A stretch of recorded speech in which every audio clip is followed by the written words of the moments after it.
Alors, cette semaine, on parle beaucoup de Trump et on s'intéresse à qu'est-ce qui se passe de ce côté-là. Et cette semaine, Benoît Lapierre a décidé justement de couvrir l'événement. Benoît, bonjour. Salut Marie-Ève. Cette semaine, tu voulais revenir sur Trump et la procédure de destitution en cours. Oui, j'en ai beaucoup entendu parler sur les réseaux sociaux et en discutant avec des auditeurs, j'ai vu qu'il y avait peut-être des points qu'il fallait peut-être voir en profondeur. Donc, c'est pour ça qu'on fait une deuxième chronique sur la destitution de Trump. Et on a appris hier que les premières auditions publiques auront lieu le 13 novembre prochain au Congrès. On rappelle que la Chambre des représentants, à majorité démocrate, a voté la semaine dernière une résolution officialisant l'enquête en vue de destituer Donald Trump. C'est la présidente du Parti démocrate, Nancy Pelosi, qui avait lancé la procédure.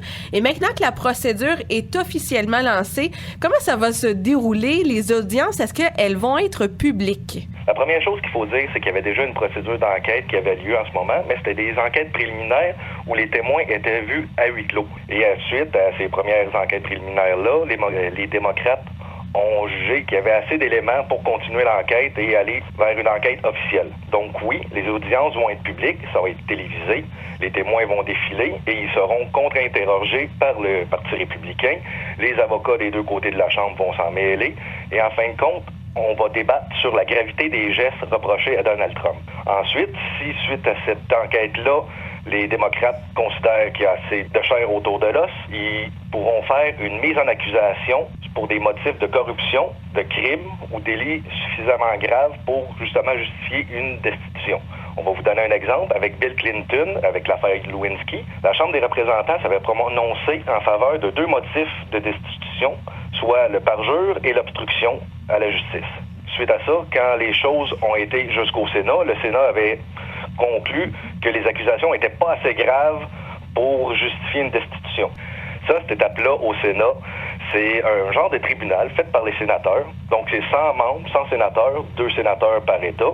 Et pour qu'un président soit destitué, il faut que le 2/3 de la Chambre vote en faveur de la destitution. En ce moment, le Sénat est à majorité républicaine et on considère qu'il faudrait qu'une vingtaine de sénateurs républicains changent de camp pour voir arriver la destitution. Mais justement, les faits qui lui sont reprochés, de ce que l'on sait, c'est essentiellement l'affaire ukrainienne. Oui, on va rappeler un petit peu les faits. Donald Trump aurait demandé au président ukrainien Zelensky de rouvrir une enquête concernant le fils de Joe Biden, Hunter Biden, qui travaillait en Ukraine pour une compagnie pétrolière qui s'appelait Burisma. Et cette enquête-là a été arrêtée suite aux dernières élections ukrainiennes. Et Trump aurait demandé de rouvrir cette enquête-là en échange d'une aide militaire et économique. Les démocrates doivent convaincre l'opinion publique que Trump a essayé d'influencer la politique étrangère des États-Unis pour ses intérêts personnels et qui a détourné des fonds votés par le Congrès justement pour nuire à un adversaire politique. De son côté, Trump, il se défend en disant qu'il n'y avait rien de mal là-dedans, puis il en rajoute en répétant qu'il voudrait que l'Ukraine enquête sur les Biden, mais pas juste l'Ukraine, aussi la Chine, et en fin de compte, un petit peu tout le monde. On va voir si l'enquête va apporter d'autres éléments à l'enquête, mais pour l'instant, c'est peu probable qu'une procédure de destitution aboutisse avec les éléments qu'on a en cours, vu que la population américaine est relativement encore contre la destitution. Oui, malgré tout ce qu'il fait depuis le début de son mandat, il y a encore une base solide qu'il soutient. Il a toujours le soutien de son parti et je me demande comment c'est possible. C'est vrai que des fois, on peut se poser la question de ce côté-ci de la frontière, comment Trump réussit encore à avoir des appuis substantiels. La chose qu'il faut savoir, c'est que la société américaine est vraiment clivée par rapport à Trump. Les démocrates le détestent, c'est vraiment de la haine qu'ils ont contre lui et ils ont été sur son dos pendant tout le mandat. Ça va peut-être nuire justement à l'enquête, vu qu'il y a beaucoup d'indécis qui ont vu les démocrates crier au loup vraiment trop souvent et ils se demandent si, en fin de compte, si c'est une autre chasse aux sorcières ou s'il y a vraiment un élément pour enquête là-dedans. Trump va capitaliser justement là-dessus, sur l'acharnement qu'il reçoit depuis le début des élections. Il va répéter que les démocrates n'ont jamais digéré la défaite de 2016 et que justement c'est une chasse aux sorcières. D'un autre côté aussi, Trump, il y a quand même un bilan économique à défendre. Sa politique économique de baisse d'impôts, de la stimulation de l'emploi. Il faut rappeler que le taux de chômage aux États-Unis est de 3,5 %. C'est le plus bas taux des 50 dernières années. Il a réussi à remettre au travail une grande frange de la population qui était très peu qualifiée et très peu employable. Et ceux-là, ils ont quand même trouvé des emplois. Ça parle à l'électorat américain. Et aussi une autre chose qui peut plaire à l'électorat trumpien, c'est que le président américain résiste à la Chine et défend les politiques économiques contre le Mexique.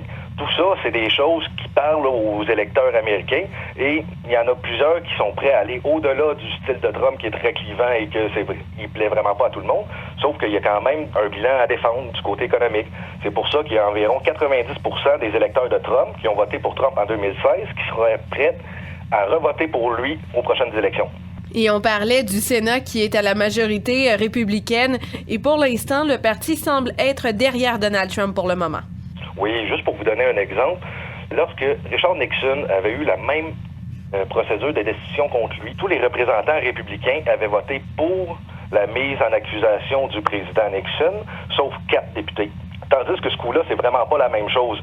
Ce coup-ci, les représentants républicains ont vraiment défendu Donald Trump.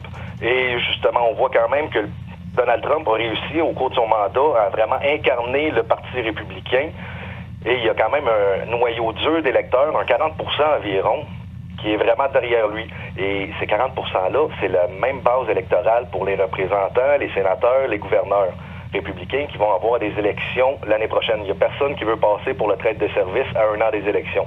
Une autre chose aussi qu'il faut prendre en compte, c'est si Trump est destitué, ça va être le vice-président Mike Pence qui va devenir président et ça va être probablement le candidat aux prochaines élections. Et ce serait un très mauvais candidat à la présidence, même plus qu'un Trump qui serait un peu entaché par des scandales. Autre chose qu'il faudrait aussi rappeler, c'est qu'en 2016, juste avant le jour du vote, les républicains étaient persuadés qu'ils allaient perdre la présidence, perdre la majorité à la Chambre des représentants et au Sénat et perdre une coupe de gouverneurs. Et le soir des élections, surprise, ils ont tout raflé.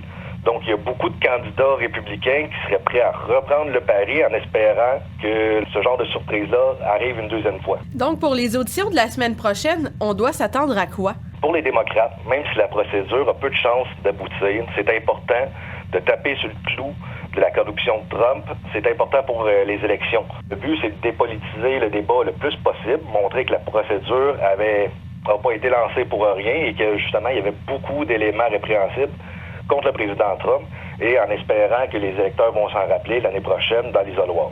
Du côté des républicains, eux, ils vont continuer à minimiser l'incident. Ils vont faire passer la procédure pour de l'acharnement contre la personne de Trump. Et de ce côté, Trump va continuer à se défendre de la manière qu'on connaît et aussi de mettre en avant son bilan économique. Là, c'est certain que c'est un sujet qui va nous toucher aussi. Là, c'est quand même près de nous. Donc, ça va être un sujet qu'on va suivre très prochainement, j'imagine. Benoît Lapierre, politologue, merci beaucoup. Merci à vous.